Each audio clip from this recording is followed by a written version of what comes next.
Kyle here from allmusic.blogspot.com.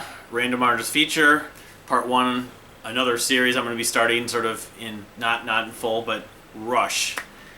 So I guess I'm just going to go, this is just going to be the early Rush, and I'm going to show my vinyl collection. I'm not going to show all the CDs, I have a bootleg interview and stuff, but anyway. So most people know they started out in the late 60s. Alex Lifeson, Geddy Lee, and John Rutsey. Through a number of name changes and that kind of stuff, you know, they eventually put out their first album. I've been a Rush fan since the early 90s, and I got the Rush biography, which maybe I can show sometime, or one of them. I don't have all the Neil Peart books, though, but I was huge into them for a few years, and they're sort of an all-time favorite. Anyway, I'm just going to go through the discography, though. That's what I'm saying for these Random Artist Features. So anyway, first album, self-titled. Good album, very blues rock, very Led Zeppelin. Being a Led Zeppelin fan, it was natural for me to get into this. This copy I got used, of course. Took me a long time to find. Right when they re-released that box set of this, I found this used copy. But my go-to tracks on this debut album, which of course does have John Rutsey.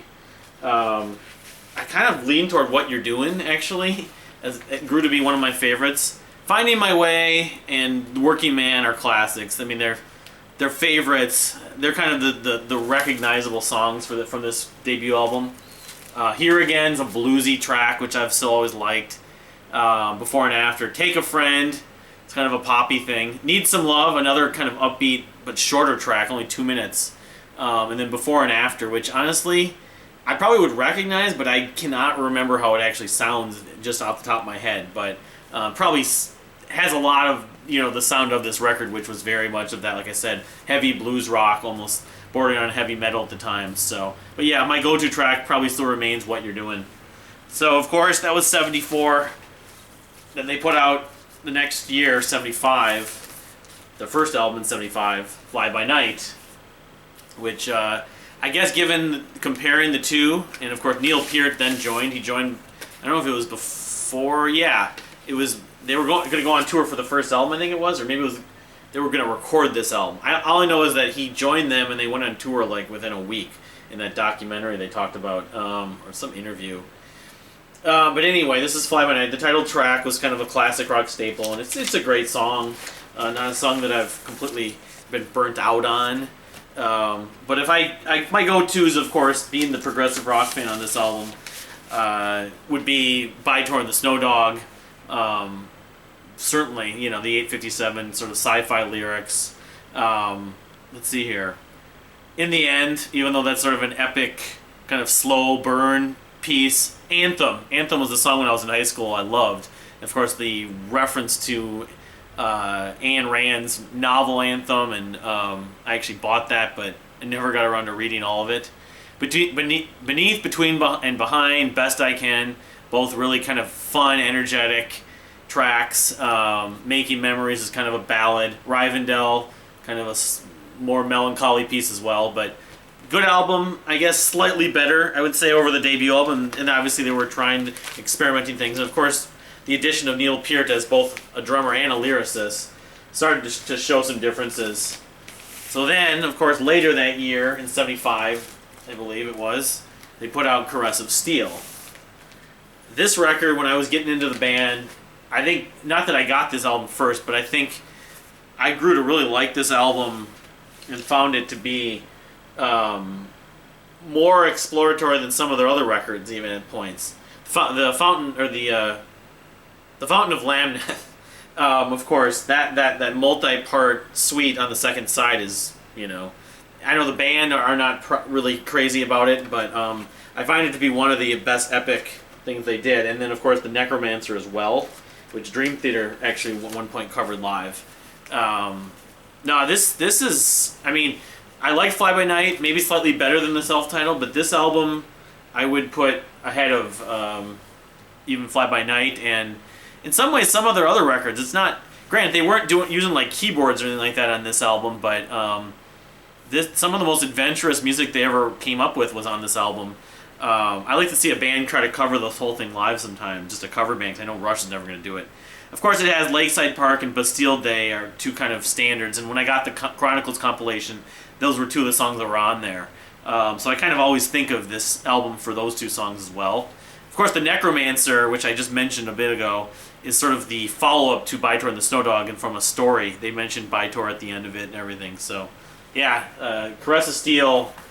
I mean, put it this way, I don't have any tattoos, but if I got a tattoo among the early Rush albums, this would be one of them I have to consider, because I even just love the artwork on this. It's supposed to be Napoleon or something like that. So, anyway, so that was in 75, I believe, and then 76, if I'm not getting the dates wrong. I know Rush fans will probably just get on me for not being completely accurate with all these dates, but 76 was 2112, and 2112, of course, when I became a Rush fan, was sort of the recognizable, associated with Rush. It is to this day still.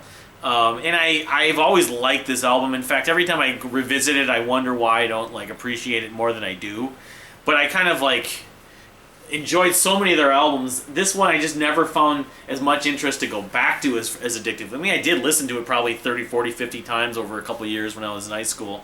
But my favorite moment of the 2112 suite, which I guess if I was choosing favorite parts of the album, I'd choose the track 2112, of course.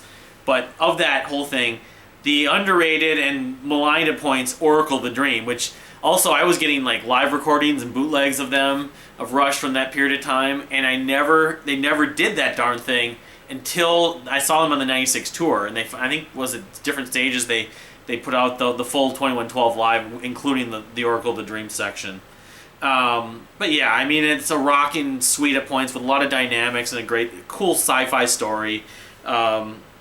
Discovery presentation, soliloquy, the grand finale, and of course the Temples of Syrinx, an overture which started off, or overture and Temples of Syrinx. The second side has a lot of really good tracks as well. Something for Nothing, very lyrical on that one. The Twilight Zone, of course, it's about the Twilight Zone. It's a kind of a story that could have been a Twilight Zone story, but it's kind of mysterious, of course, naturally.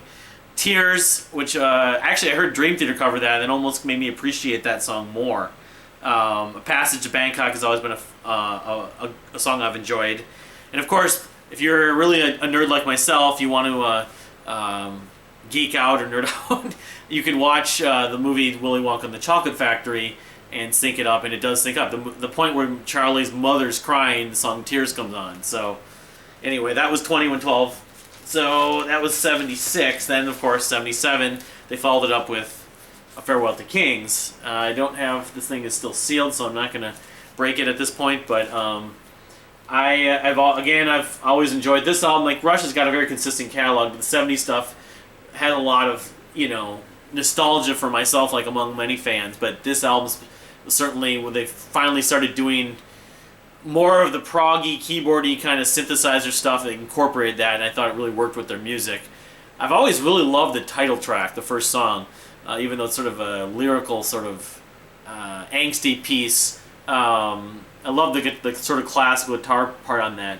Xanadu is the second track on side one, and it's a great, very kind of melodic, textured, almost not biblical, but mythological piece. And they were Neil Peart was writing lyrics about influenced by Norse gods and mythology and all that stuff. So. Side 2, Close to the Heart, which was a radio track, and it still holds up, even though that's probably one of the songs I've heard from this period of time in the 70s more than I would prefer, I suppose. But it's still not a bad song. I just don't need to hear it, as often as some of these other songs. Cinderella Man and Madrigal, especially Cinderella Man, very underrated track, deep track that I think more people should talk about, but they don't.